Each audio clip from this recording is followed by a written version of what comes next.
सुबह के ठीक 11 बजे शहर के सबसे बड़े 5 सितारा होटल में एक बुजुर्ग साधारण कपड़े पहने धीरे धीरे होटल की ओर बढ़ रहे थे। उनका नाम था मोहन लाल।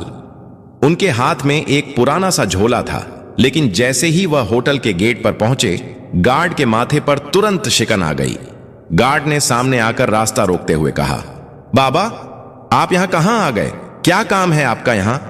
मोहन लाल ने हल्की मुस्कान के साथ कहा, बेटा, मेरी यहां बुकिंग है, बस उसी के बारे में पूछना था।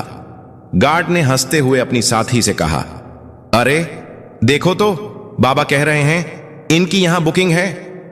गार्ड ने फिर मोहन लाल से कहा, बाबा देखो, आपसे जरूर कोई गलती हुई है।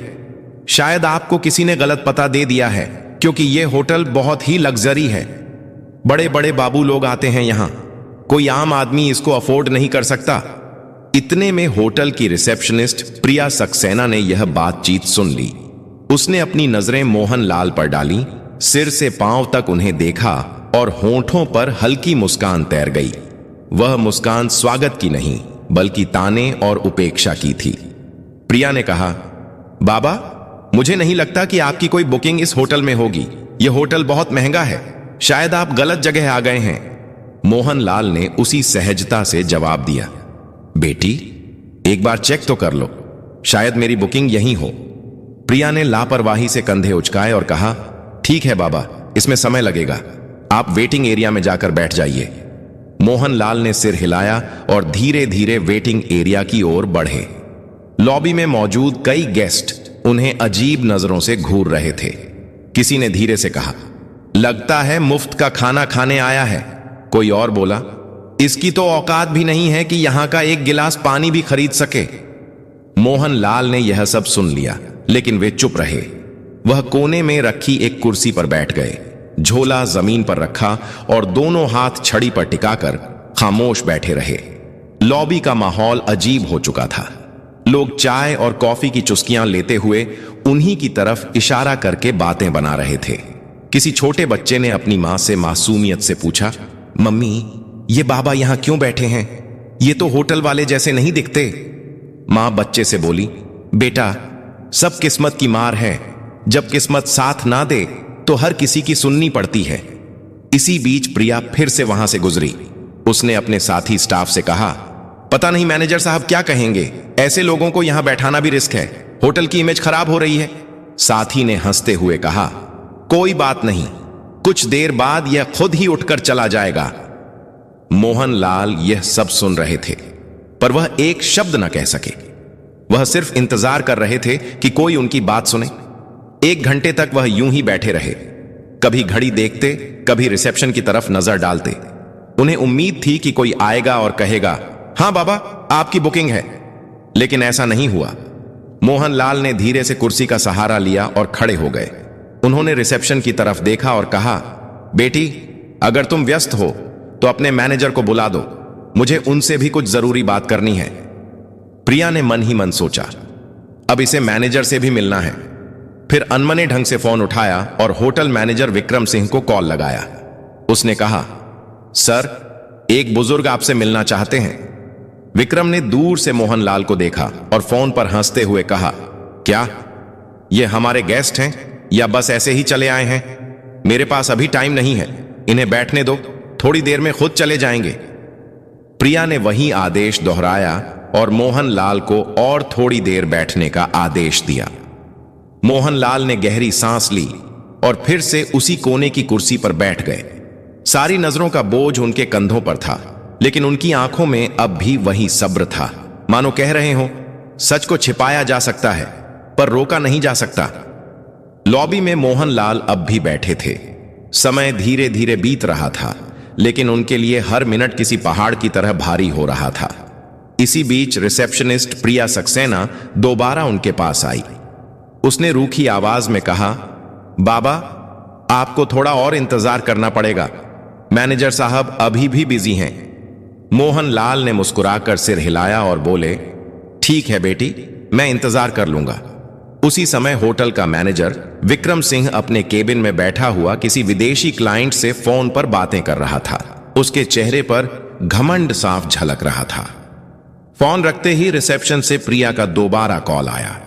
प्रिया ने कहा, सर, वो बुजुर्ग अब भी लॉबी में बैठे हैं, आप एक बार उनसे मिल लीजिए। विक्रम ने हंसते हुए कहा, बैठा रहने दो, थोड़ी देर में थक जाएगा और खुद चला जाएगा। मेरे पास ऐसे फालतू लोगों के लिए वक्त नहीं है। तभी वहां एक छोटा कर्मचारी आया। नाम था सूरज वर्मा। वह होटल का बेल बॉय था। उसने मोहन लाल को देखा। लॉबी में सब उनका मजाक उड़ा रहे थे, लेकिन सूरज की आंखों में उनके लिए सम्मान था। वह धीरे से पास आकर बोला, बाबा, आप कब से बैठे हैं? क्या किसी ने आपकी मदद नहीं की? मोहन लाल ने मुस्कुराकर उसकी ओर देखा और कहा, बेटा, मैं मैनेजर से मिलना चाहता हूं, पर लगता है वह व्यस्त हैं। सूरज का चेहरा कस गया। वह बोला, बाबा, आप चिंता मत करो, मैं अभी उनसे बात करता हूं। मोहन लाल ने सिर हिलाया। तुम्हारा बहुत धन्यवाद, भगवान तुम्हें सुखी रखे। सूरज तेज कदमों से मैनेजर के केबिन की ओर गया। दरवाजे पर पहुंचते ही उसने नॉक किया और अंदर चला गया। विक्रम सिंह ने इशारे से पूछा, क्या बात है? सूरज ने आदर से कहा, सर, लॉबी में एक बुजुर्ग बैठे हैं, वह आपसे मिलना चाहते हैं। विक्रम ने भौहें चढ़ाई और ठंडी आवाज में बोला, सूरज, तुम्हें कितनी बार कहा है कि फालतू लोगों से दूर रहो। वह कोई गेस्ट नहीं है, शायद भूला भटका कोई आया है। सूरज ने धीरे से कहा, लेकिन सर, उन्होंने कहा है कि उन्हें आपसे जरूरी बात करनी है। विक्रम हंस पड़ा। अरे, जरूरी बात? तुम्हें अंदाजा भी है यहां कितने करोड़ का कारोबार होता है, और तुम मुझे ऐसे बाबा से मिलवाना चाहते हो?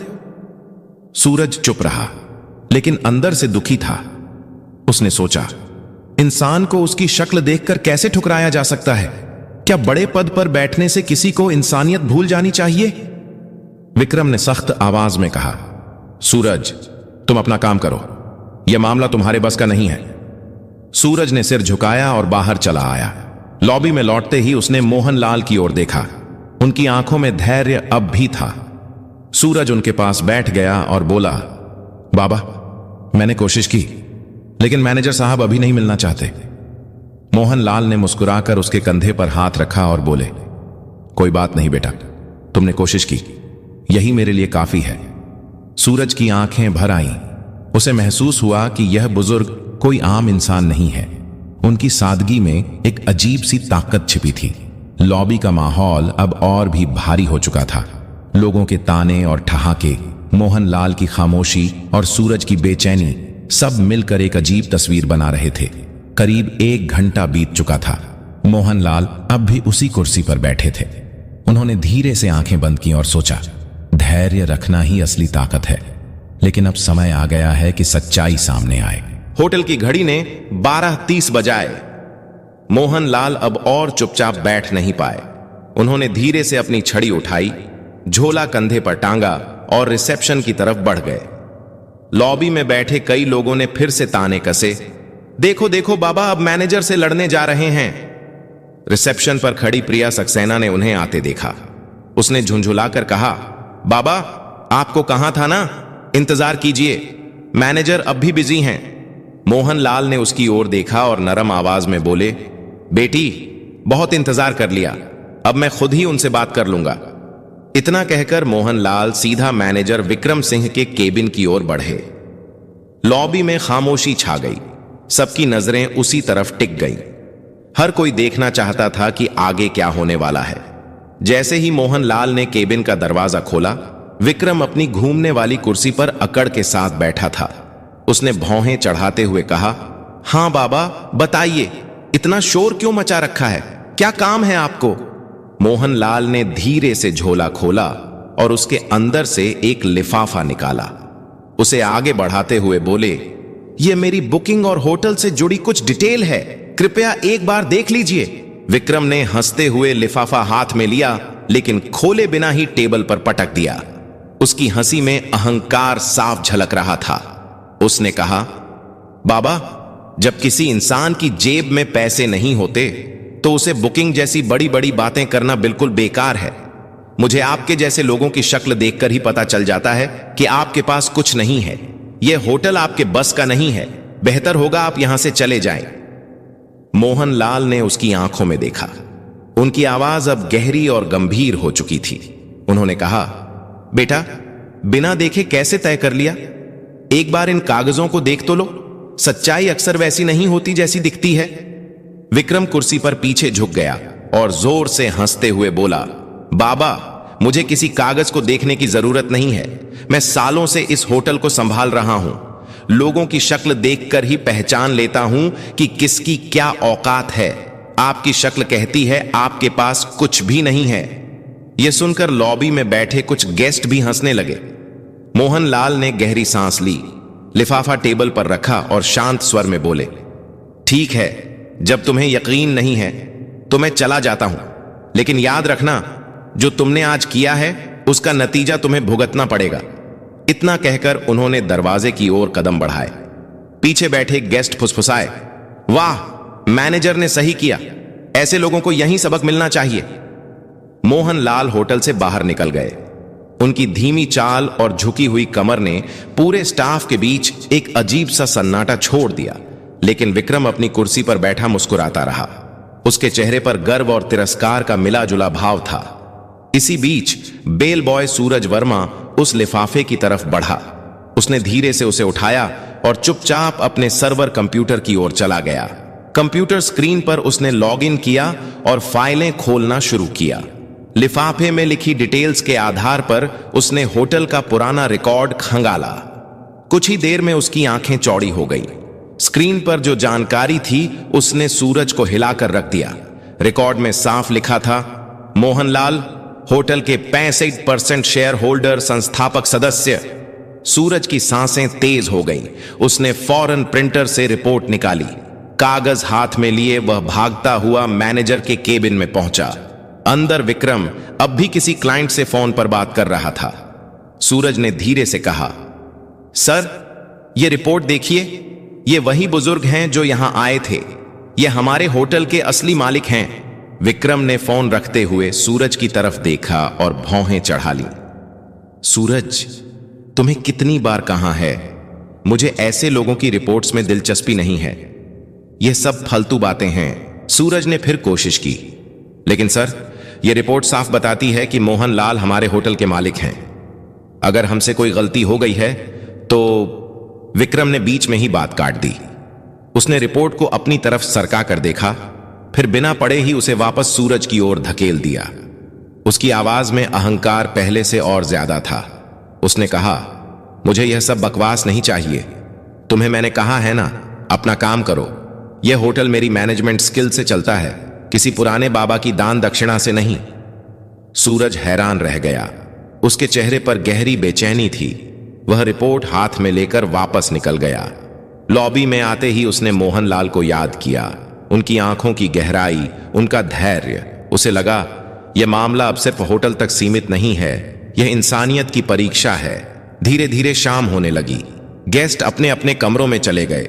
स्टाफ अपने काम में लग गया, लेकिन सूरज के दिल में हलचल बढ़ती गई। उसे यकीन था, कल का दिन इस होटल की तस्वीर बदल देगा। अगली सुबह का नजारा बिल्कुल अलग था। होटल के हर कोने में हलचल थी। स्टाफ आपस में धीरे धीरे फुसफुसा रहे थे। किसी ने कहा, कल जो बाबा आए थे, शायद उनके बारे में कोई बड़ी बात है। दूसरे ने जवाब दिया, हां, सुना है वह होटल के बड़े शेयर होल्डर हैं। यह खबर धीरे धीरे पूरे होटल में फैल चुकी थी, लेकिन किसी को अब भी भरोसा नहीं हो रहा था। सबके मन में सवाल था, क्या सच में वह बुजुर्ग इस आलीशान होटल के मालिक हो सकते हैं? 10:30 बजते ही लॉबी का माहौल अचानक बदल गया। होटल के मुख्य द्वार से वही साधारण कपड़े पहने बुजुर्ग मोहनलाल अंदर आए, लेकिन इस बार वह अकेले नहीं थे। उनके साथ एक सूट बूट पहना अधिकारी था, जिसके हाथ में काले रंग का ब्रीफकेस था। सभी की नजरें एक ही पल में उसी दिशा में टिक गई। गार्ड, रिसेप्शनिस्ट, वेटर सब सन्नाटे में खड़े रह गए। कल जिन्हें सबने अनदेखा किया था, आज वही शख्स होटल में किसी सम्राट की तरह प्रवेश कर रहे थे। मोहनलाल ने सीधे हाथ से इशारा किया, मैनेजर को बुलाओ। आवाज में अब कोई नरमी नहीं थी, बल्कि एक आदेश की कठोरता थी। थोड़ी ही देर में विक्रम सिंह बाहर आया।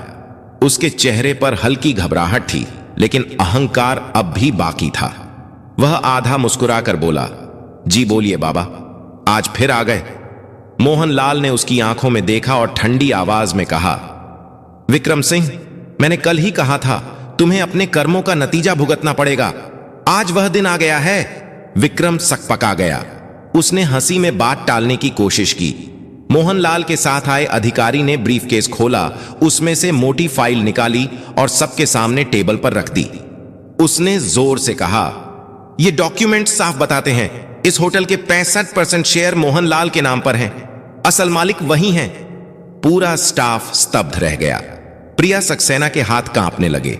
लॉबी में मौजूद गेस्ट्स ने एक दूसरे को देखा और फुसफुसाए, ये तो सच में मालिक हैं। हमसे कितनी बड़ी भूल हो गई। मोहनलाल ने अपनी छड़ी जमीन पर टिका दी। उनकी आवाज अब तेज और दृढ़ थी। विक्रम सिंह, आज से तुम इस होटल के मैनेजर नहीं रहोगे। तुम्हारी जगह अब सूरज वर्मा इस पद को संभालेगा। विक्रम गुस्से से कांपते हुए बोला, आप होते कौन हैं मुझे हटाने वाले? यह होटल मैं सालों से चला रहा हूं। मोहनलाल गरजते हुए बोले, यह होटल मैंने बनाया है। इसकी नींव मेरी मेहनत से रखी गई थी। मैं चाहूं तो तुम्हें एक पल में बाहर का रास्ता दिखा सकता हूं, पर दंड स्वरूप तुम्हें फील्ड का काम दिया जा रहा है। अब वही काम करो जो तुमने दूसरों से करवाया है। मोहनलाल ने सूरज को पास बुलाया। उन्होंने उसके कंधे पर हाथ रखते हुए कहा, तुम्हारे पास धन नहीं था, लेकिन दिल में इंसानियत थी। यही असली काबिलियत है, इसलिए तुम इस पद के हकदार हो। सूरज की आंखों से आंसू बह निकले। वह भावुक होकर बोला, साहब, मैंने तो बस इंसानियत निभाई थी। मोहनलाल मुस्कुराए, यही सबसे बड़ी योग्यता है बेटा। फिर उन्होंने रिसेप्शनिस्ट प्रिया सक्सेना की ओर देखा। उनकी नजर इतनी कठोर थी कि प्रिया कांप गई। मोहनलाल बोले, प्रिया, तुम्हारी यह गलती पहली है, इसलिए तुम्हें माफ कर रहा हूं। लेकिन याद रखना, इस होटल में कभी किसी को उसके कपड़ों से मत आंकना। हर इंसान की इज्जत बराबर है। प्रिया ने हाथ जोड़ लिए और रोते हुए कहा, मुझे माफ कर दीजिए, आगे से ऐसा कभी नहीं होगा। मोहनलाल ने चारों तरफ देखा और ऊंची आवाज में कहा, सुन लो सब लोग, यह होटल सिर्फ अमीरों का नहीं है।